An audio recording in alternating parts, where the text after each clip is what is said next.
Hello, everyone. My name is Trish McCabe, and welcome to Conversations from the School of Hard Knocks. This is a podcast where people from all walks of life will be sharing their stories and the wisdom they have gained from their life experiences. In no way is this show offering any kind of advice or counsel. These conversations will be of a very sensitive nature, so please be respectful in your comments, and thank you for watching. Hello, everyone. My name is Trish. Welcome to Conversations from the School of Hard Knocks. Today will be the second segment on the topic of adult children of alcoholics and substance abusers. And thankfully, I have my same guest who was on the first segment, and her name is Anna. And welcome, Anna. Hi, Trish. Thank you for letting me be here. Hi. Thank you for being here. As we discussed before we got to talking here on the show, there was a viewer that had a couple questions from the first segment, and the first question that she says here is, when this was going on, you know, where was your mom, and was anybody else around when this was going on with your father? My mom was always at work. I mean, there were a few situations where, you know, we would have to call her because it got too out of hand and everything, that she'd have to come home from work. But there were a lot of situations that she wasn't there for because she was at work. And my brother was involved with some of them. I do have a younger brother. We're about 18 months apart. But, you know, he experienced a lot of it when he was young too. So as he got older, he just started kind of staying away. There were a few situations that he was involved in, and he actually took up for me in some of them. And then there were other situations where he would get the brunt end of it. But for the most part, it was me, because he was a normal kid. He acted on his choice to stay away, so it left me at home a lot by myself. I see. And so, of course, you know, that's your mom was at work, your brother stayed away, so you were left to your own defenses for the most part. Pretty much. Oh, that's... And, you know, anytime I did try to express anything to her, it was always his word against mine. It wasn't until I got older, actually the earlier part of last year, after I started going through counseling, that I was really able to express to her, you know, what exactly had happened on those times that she was gone. Okay, and so that kind of leads to, well, sort of, the next question was, were you ever able to reconcile with your father? And I think we talked about that. We did. I had to accept an apology that I'd never get. Anytime it's brought up, he just pretends that he doesn't know, he doesn't remember, or, you know, he flips it around and makes me the bad guy, that I'm blaming everything on him. I still live with him. I still live with both my parents. Between COVID and divorce and surgery, I have a kid, so it was just more financially stable for me to stay here than it was for me to, you know, try to move out on my own, because the economy sucks. They don't make it easy for a single mother. And even though you haven't necessarily gotten an apology from your father, as we spoke before, you did have a discussion with your mother, and she's more supportive of you now, from what I understand. She is. She's more aware of, you know, things that have happened, and she's definitely more supportive. She, you know, anytime there is an argument that starts in, she already knows what's going to happen, and she has my back. That's wonderful. I'm so glad. That's great. Especially since, you know, you have your daughter and the finances and the COVID and the surgery and all the things. You still can be with your mother. So, and absolutely, and your daughter as well. Absolutely. It's always good to know that you at least have one person on your side. Yes. Even though we don't have to have anybody on our side, it always makes a difference knowing that there is one person on our side. Especially in the family unit. And you and I have talked about especially in the that. family unit. Yes, Absolutely. I have some similar stuff in my background as well, which is what connected us, which is so great. We get to talk about this and share what we're learning with others that are experiencing these things. So, the next thing that I think we talked about, well, we left it off at the codependency, and you had said Hmm. some things you wanted. I have a few bullet things here that I put: codependency, attachment, post traumatic Hmm. stress disorder, and then narcissistic behaviors that come from all of the above. So I guess Hmm. we'll start with codependency, and however you want to share what you've learned Well, about that. for me, codependency presented itself as, me being afraid to be alone. Uh, I was never, going through what I went through. I never believed that I was worth anything. And it showed in my relationships. I'm not saying that the people that I was with were necessarily bad people. I don't wish them any ill will. I went through what I went through, but I chose partners and friends that exhibited things that I went through, as a kid. I had a best friend at one point in time where she was very judgmental and condescending without her realizing it. And I eventually had no choice but to walk away, but I kind of did it in a way that robbed her and myself of a growing opportunity. I just kind of phased her out. And, I do still think about her, but, you know, I constantly felt like I had to have somebody in my life. I constantly felt like, you know, I needed that external gratification to prove that I was valid. I was worthy. And a lot of times the sexual bond formed faster than any other part of the connection formed, Right. because I was one of those girls that felt that the sexual aspect of it gratified my existence more than anything else. And because I did fall into bed with these partners so soon, I robbed myself of the opportunities to make an informed decision. Because I can't say this for everybody, but as far as with me, the sexual bonding is stronger than any other bonding, simply because of the things that I've been through and the way that I tried to validate myself, that I overlooked a lot of things that shouldn't have been overlooked. And I think that directly ties in with the internal dialogue that you develop when you are abused as a child. The things that they say to Absolutely. you, you believe them, and they stick in your mind. And so it it it makes us make decisions based on that internal dialogue.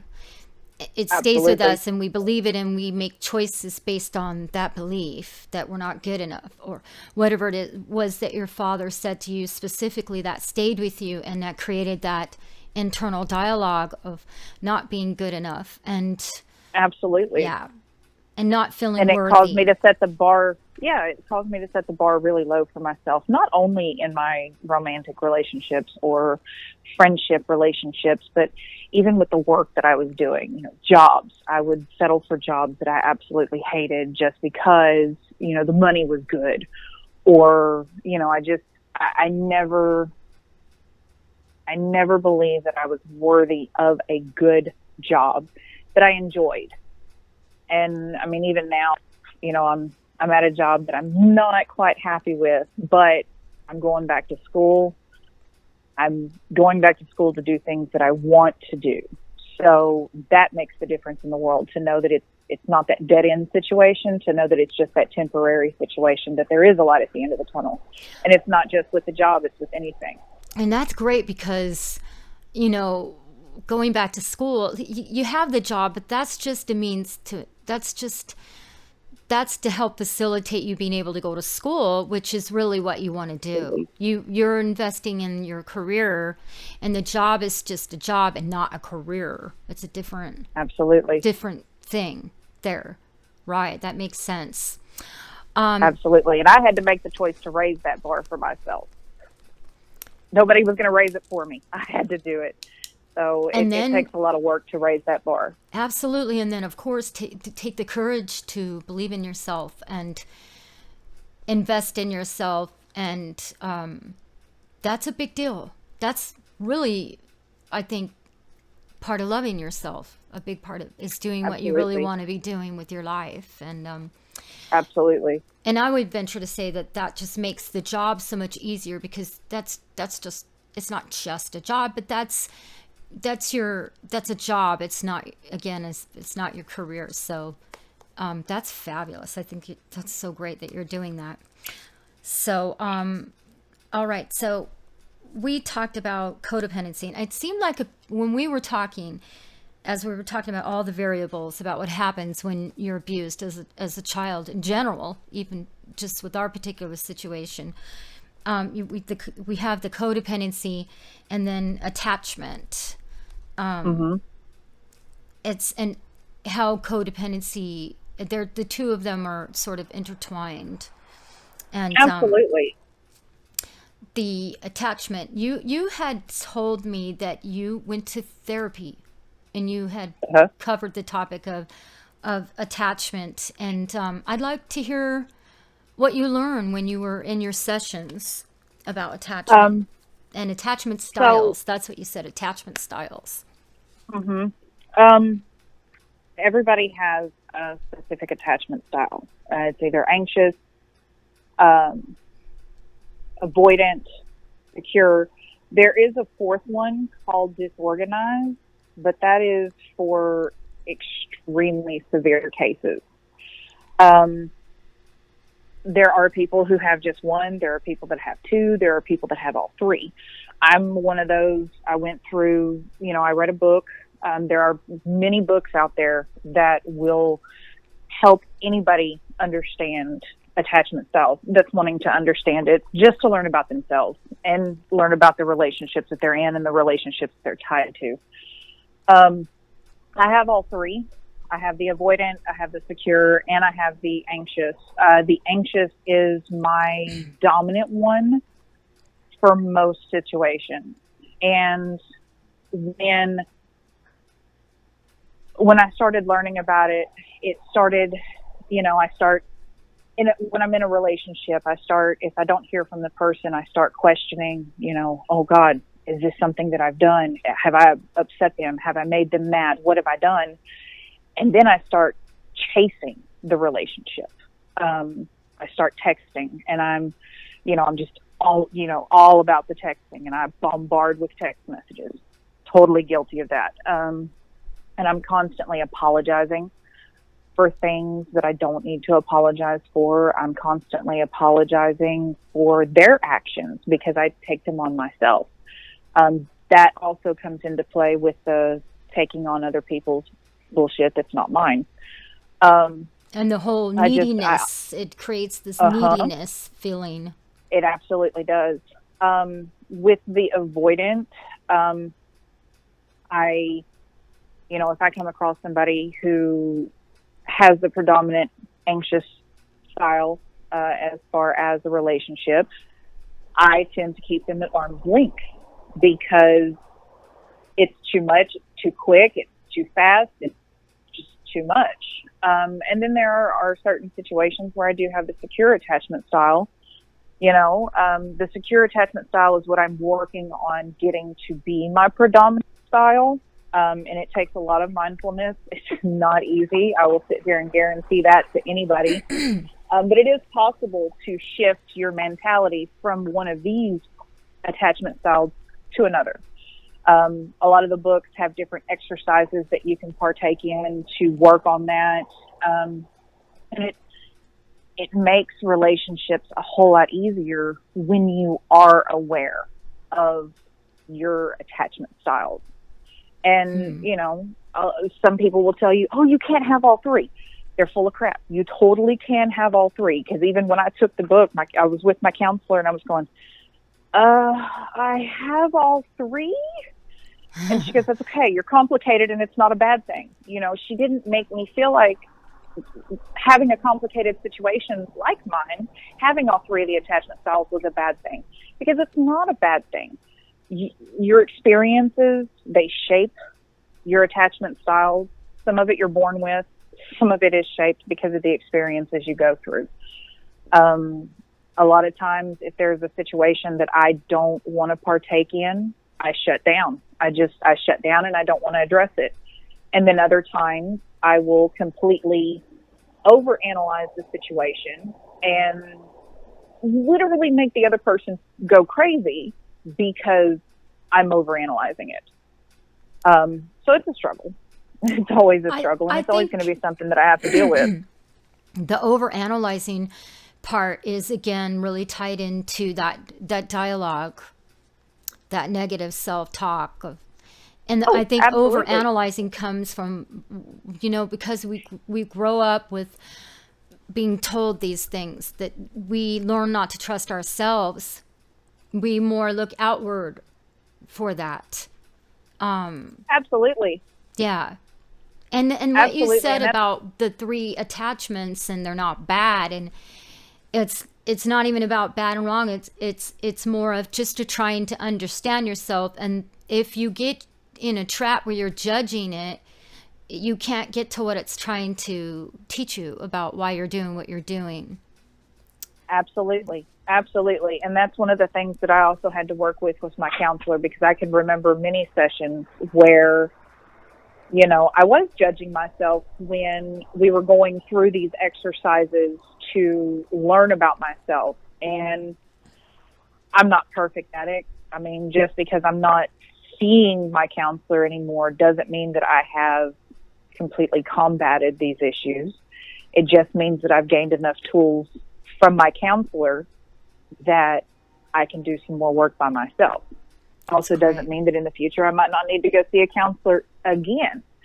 I highly recommend to anybody who is listening out there that if you feel you need to go talk to a counselor, you probably should. It's not going to hurt anything.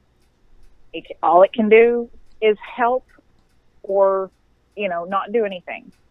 And also, too, it's important to know that if you do choose to go to counseling, you may not click with the first counselor. So don't take that and just, counseling is not good for me. Don't do that. I'd like to take a moment. If you feel like you need... Sorry. Go ahead. I'd like to take a moment there to say, I think the important factor there when you're looking for a counselor is to maybe find a counselor that is experienced in trauma, that's actually experienced it themselves. Or Absolutely. even, like a group therapy thing where others have had experience with trauma. Because I think it's, I've been to therapists, and some of them haven't experienced what I've experienced. And I think if they do, it's just easier. They know exactly what you're dealing with because they've dealt with it themselves. Not that it's bad and wrong if you haven't. It just helps if the counselor has a background and has experienced that type of trauma. I'm not recommending anything. It's just something that I learned for myself, personal, to consider when you're out looking for a therapist. Absolutely. And you totally have to be willing to do the work too. If you're not willing to do the work, the counselor's not going to be able to do it for you. Yes. So anybody who's listening, please take that into consideration. We're not counselors, but we totally recommend it. If you feel you need to speak to one, please speak to one. Yes. And they have so many different ways that you can do it now. You don't even have to get out of your house to go and do it. I chose BetterHelp. Not, I'm just putting it out there. I chose BetterHelp. They were a fairly cheap option, and the choice that I chose, it was $160 a month, which to a lot of people may seem like a lot of money, but for your mental health, there's no price to pay for your mental health. And you get unlimited communication with your counselor, and you get video sessions that you can sit there and go in your car on your lunch break, or, just sit in the comfort of your own home. And text message too. With some of these, you can text message, which I think is just great. Absolutely. It really is, because if you just don't have time or whatever, and it's on your mind, you have a question, it's something that comes to you. I just think that's really great to be able to write when you're dealing with something. even you're in the middle of an upset, it's great to be able to just text them and say, I'm stuck or whatever. Right. That's Absolutely. great. What's the name of that company again? It's BetterHelp. Better Health. BetterHelp, HELP. BetterHelp. Okay. Mm-hmm. And it's just And .com. BetterHelp.com, and they ask you a series of questions. And, you know, if you're a religious person and you feel it's necessary to have a religious counselor, they will connect you with one. If you're not a religious person and it doesn't bother you, they ask you that. I mean, they ask you a series of questions to try to connect you with a counselor. And after the first session, you know, they ask you, do you feel comfortable with this counselor? Luckily, I found one right out the gate. My counselor was amazing. But personalities clash, and that's Yeah, everybody's okay. different. It doesn't, You have to feel comfortable. everybody's different.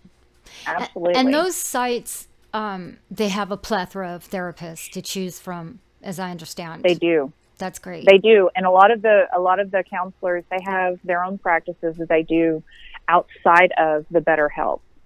So, you know, you're not getting Betty Joe, who's just a side counselor sitting, you know, at the house. You actually get a licensed counselor that has their own practice, and they work you in. That's you wonderful. know? That's wonderful. That's great. Awesome. Okay, so we were talking about the attachment styles. Is there anything else you want to say on that? I'm going to be honest with you.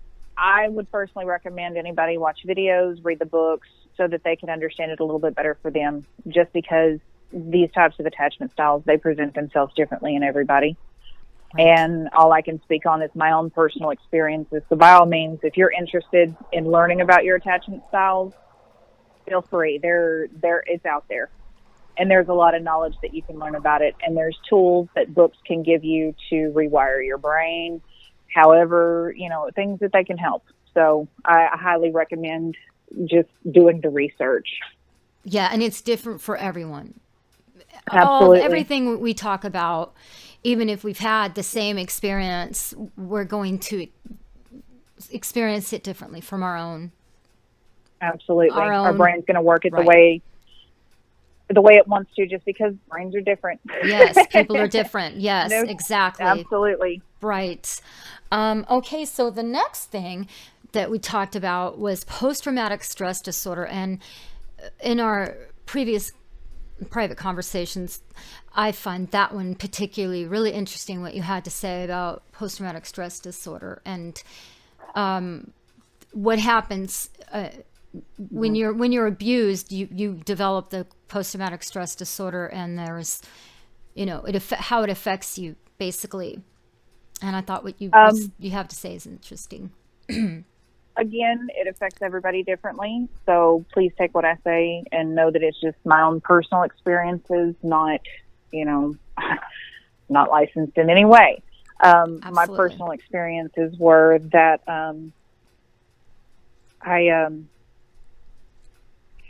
would constantly create problems that weren't there, which is in part because of the post-traumatic stress syndrome of what I went through, but it's also part of that attachment style too. So the two kind of intertwine here. But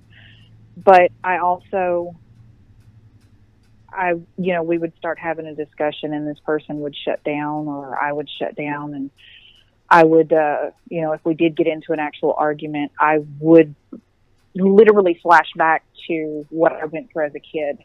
And I would immediately go into that self-defense mode and decide to give it to them before they gave it to me.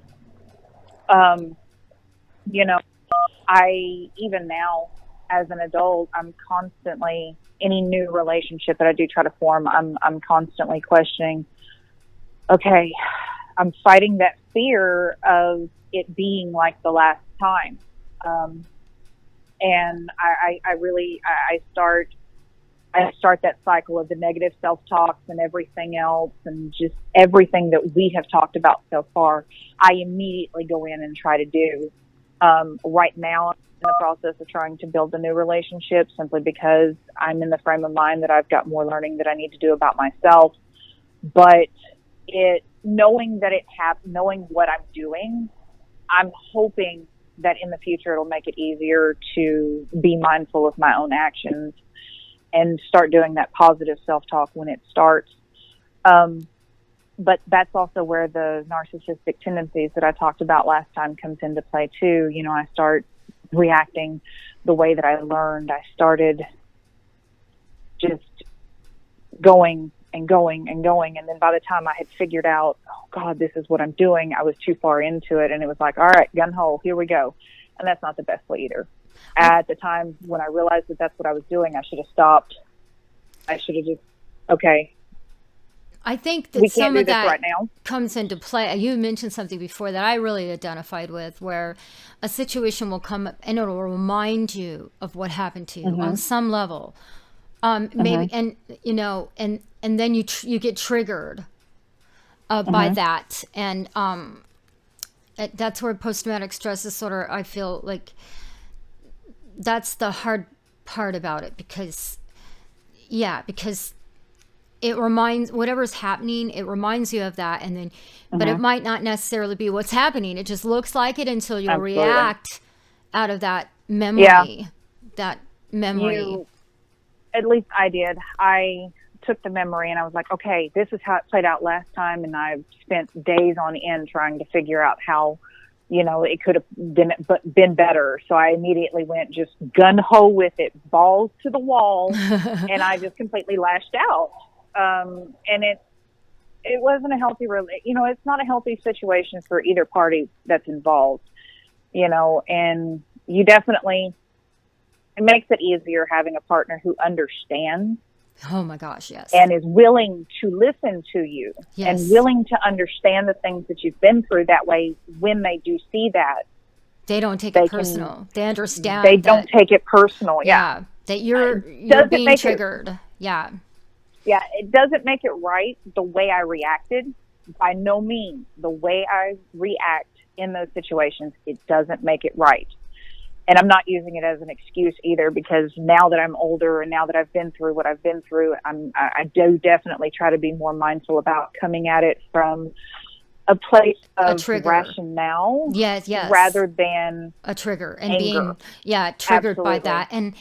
And I think the great thing is once you start realizing this about yourself, you know you're being triggered. And then we didn't talk about the triggers, but they are there. And then when you know you're being triggered, you can go, okay, why did I do that? And it helps you. The trigger is what helps you know that there's some healing that needs to be done on this particular, whatever this incident is and all that. You're able to look at it objectively. You're able to be okay with being triggered. And absolutely. Yeah. And there are some triggers that you're never fully going to be able to get away from. Some triggers, they're always going to be there. But when you learn more about yourself, you're able to spot them almost instantaneously. And you can step back and go, yes. Yeah. Chip away at the stone of understanding absolutely the triggers, so that you can manage them. You can learn to manage them, basically, I think. It's not easy. Absolutely. At all. No. Not at all. It's definitely not easy. And, you know, I can only imagine what it is like trying to do all this in a relationship, because I'm not in one right now. So I have no area of expertise there. But anybody who is navigating it while they're in a relationship, my hat is off to you, because it takes some mad mindfulness to do that. So, yes, I think you said the word mindfulness. Yeah, that really, if you can't always, but try to be, you know, stop and go, oh, whoa, you know, what was that about? Why did I react so big? Absolutely. And what most people don't realize is, even if it doesn't seem like an abusive relationship at the time, there still can be some post-traumatic stress syndrome there as well. You know, even when a relationship ends, you know, if it ends on a good note, there's less of it there. Yeah. But if it ends on a bad note, there is a lot of personal trauma that happens. So any kind of relationship can trigger the post-traumatic stress syndrome, not just abusive relationships. Oh, for sure. But abusive relationships have a tendency to cause more of it to come out. Oh, for sure. Rather than ending on a healthy relationship. Yes, absolutely. Yeah, I'd like to talk about that some more. We got a few minutes here. I think maybe we'll just stop here at the post-traumatic stress disorder, because I'd like to pick up off of that one, because I think there's just a lot to the post-traumatic stress disorder and how it's tied to everything else we're talking about. And yeah, I think that would be definitely great. I don't know if you would be up to joining me again and maybe having an extended discussion about post-traumatic stress disorder. And one other thing was how narcissist behaviors play a part in all of this. And we can get to that on the next segment. We'll maybe pick up with the post-traumatic stress disorder and then go from there.